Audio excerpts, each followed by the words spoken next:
Thanks for joining us for another Enrichment with the Gifted Guy. What we're going to be talking about today is how to conduct proper research.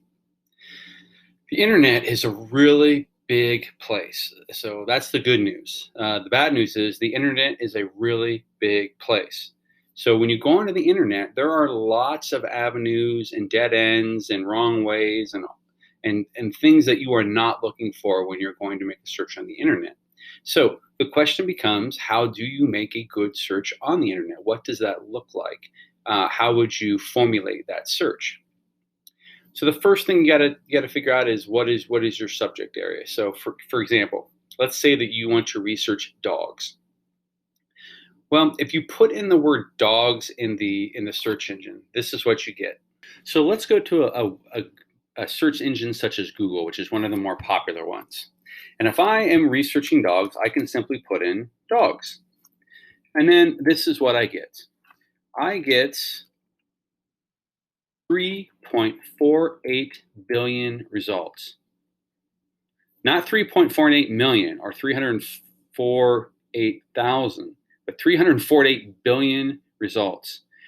You don't have the time to go through all of these results to find the information that you're looking for. So you have to refine your search a little bit. You have to think about what's not the topic that you're looking for, but what about that topic are you trying to figure out? So for example, they have here's the best dogs. Here's the cutest dogs. Here's the most dangerous dogs. So there are lots of ways to refine that search depending on what it is that you're trying to look for. So step number one in the research process is constructing research questions. So you are conducting research about not a topic, but a question about a topic. And so you have to figure out what question it is that you're trying to answer, that you're trying to explore, that you're trying to figure out. And then this question does a good job of narrowing down your choices, so you don't have such a large net that's cast. You've actually specify what it is that you're looking for. So let's look at our example of dogs. The nice thing about a site such as Google is it actually narrows it down for you. So for example, if you scroll down here, they put in here questions that people commonly ask about dogs. So what is the most dangerous dog? What is the smartest dog? Why is a dog a good pet? What are the top 5 best dogs? So it is actually creating research questions that you could be asking. And of course, you may not find any of your research questions here. And so you may have to go and construct your own. And so this is what this might look like. So when you're constructing your research questions, you kind of have to figure out whether you're looking for facts or opinions or both. So for example, if I want to ask the question, what is the cutest dog? Well, this is obviously an opinion question because different people are going to have different opinions on what the cutest dog is. And so you are not going to find a whole lot of facts on this. You're going to find a lot of opinions. You're going to find not necessarily research, but you're going to find people that are just, saying why they love their particular dog or whatnot. So that is an opinion type question. A fact type question would be, what is the largest dog breed? This is not opinion, it is a fact. If you look up what the largest dog breed is, it will give you an answer of what that is. And you might do a combination of things, of fact and opinion. So, what is the most dangerous dog? And why does it behave that way?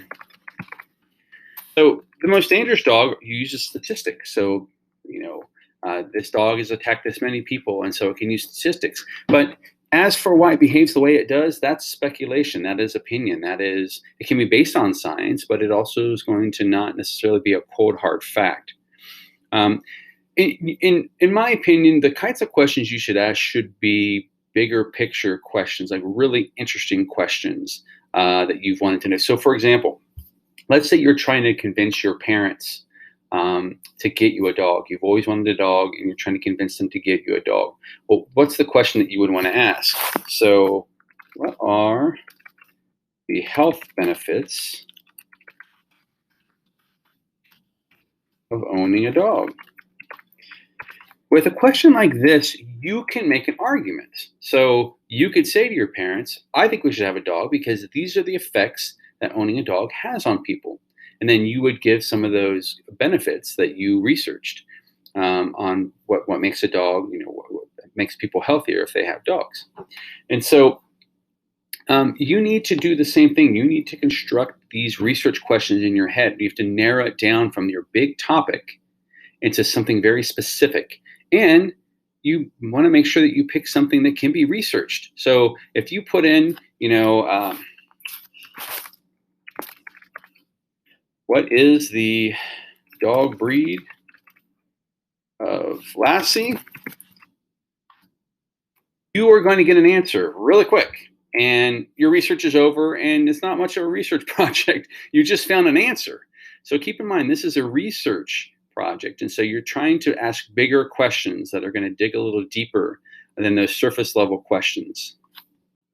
So once you've constructed your research question, you will want to narrow it down even further. And this is the second step in the research process, is that you will want to identify keywords that you will use in the search. If you read out the entire sentence, it might eliminate some websites because it doesn't have that exact phrasing. But if you just use keywords, websites use those keywords to try to identify sites that would be appropriate for what you're looking for. So this is what this looks like. So here is our research question of what are the health benefits of owning a dog. So I can take this, I can put it directly into a Google search and see what I get. And so I get some articles on 10 health benefits of owning a dog, 8 science-based benefits, and all these pretty good, time.com, pretty reputable sites. But if I take this search and I refine it a little bit by just plucking out the keywords, so I don't need this. I just put health benefits dogs. I can use that in my search instead. I'm going to get a more specific search to those things because it's not going to eliminate articles based on those other things. So, and some of them are the same ones, but you do see some different ones that you saw before than what you saw before. You do not write necessarily incomplete sentences when you're putting in a search. You're just putting the main keywords that are going to trigger those websites. When people create their websites, they often have tags that they put in there, and that's what it goes to. But if you put the word the or of or when, then it might eliminate those particular websites because those websites don't use those specific articles or words. So that's the second step, is that you want to identify keywords and use that in your search. Now that you have constructed your research question, and you've taken that research question and narrowed it down even further by just plucking out the keywords, then you want to actually conduct your search. And there are lots of different search engines that you can do in order to achieve this. There are lots of different search engines that you can use on the internet. One of the more popular ones happens to be Google. And Google can be used as a search. You just type in what you're searching in there.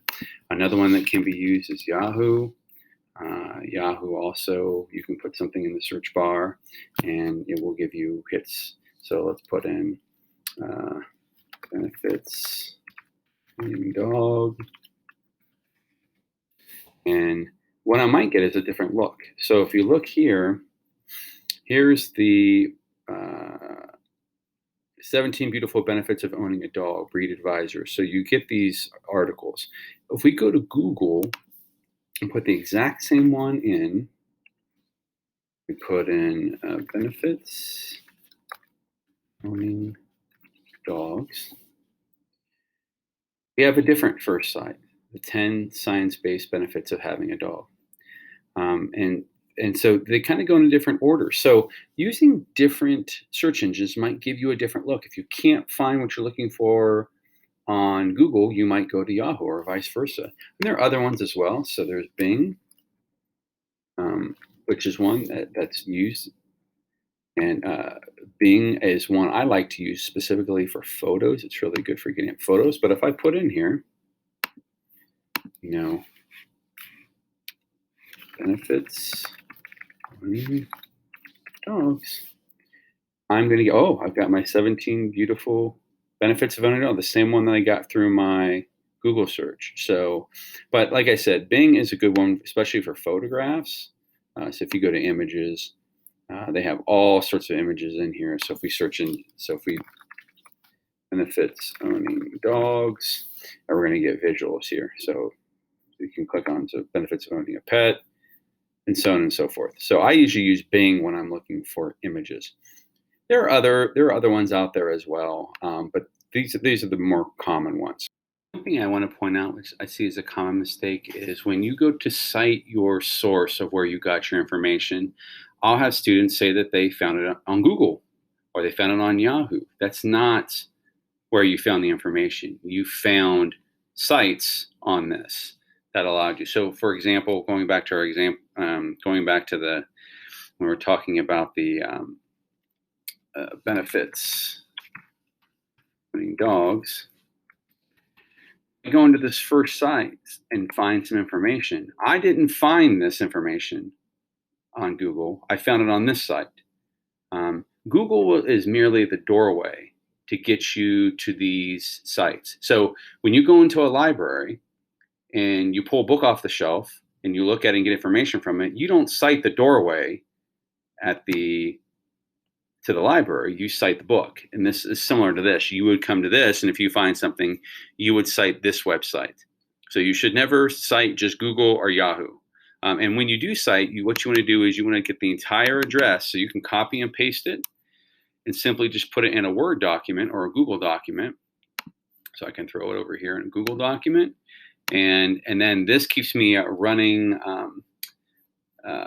kind of narrative of where I'm finding things. So I could go like this and put that website in there. And now, if I need to go back to that website, I have that information. So this is when we be taking notes. So if I find a piece of information that's really interesting, I could copy and paste that information. And I can simply put it in my notes that I have. I could paraphrase it in my own words. I do suggest that what you don't do, I see a lot of students do, is they cut and paste in their notes, and then they cut and paste the exact wording into their document or whatever their research is.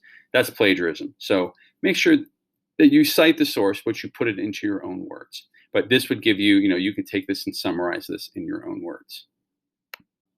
So now that you've constructed your research questions, you might want to, even before you start researching, identify websites that might be good websites to go to.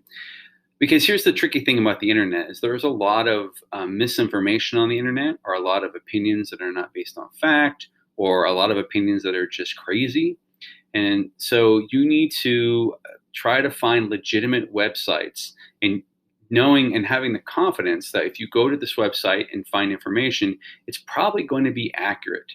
And so when you do your search, this is what this might look like.